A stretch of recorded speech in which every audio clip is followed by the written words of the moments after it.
বউ আর বন্ধুর মাঝে পার্থক্য। মানুষ বউকে নিয়ে ঘুরতে যায় না, বেড়াইতে যায় না, বন্ধুকে নিয়ে ঘুরতে যায়, বেড়াইতে যায়। তার একটা কারণ আছে। ছোট একটা এক্সাম্পল দিই। বউকে নিয়ে ঘুরতে গেলে সাজুগুজু ১ ঘন্টা লস। জুতা নাই, ব্যাগ নাই, শাড়ি নাই, কাপড় নাই। ফেনার ফেনার গেনার গেনার যাই রেডি হয়ে গেছে, ভালো রেস্টুরেন্টে যাইবো। যাওয়ার পরে মনে করেন ৫০০ টাকা গেছে। তারপরে খাওয়া দাওয়ার পরে কিছু কিনবো, শপিং করবো, হ্যাঁ গেছে গা ১০০০ টাকা, এন গেছে গা আবার ২০০০ টাকা, এরকম মনে করেন ২-৩ হাজার টাকা লস। চাহিদা অনেক।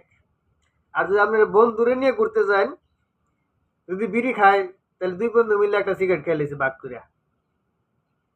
আর দুই বন্ধু মিললে বা ১০-১০ ২০ টাকার ঝালমুড়ি খেয়ে লিছি।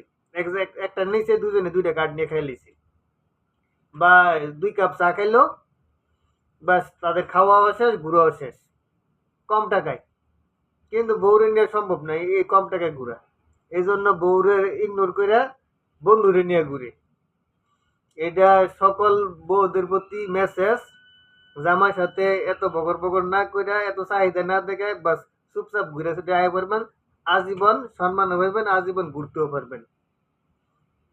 এটা জানিয়ে রাখেন।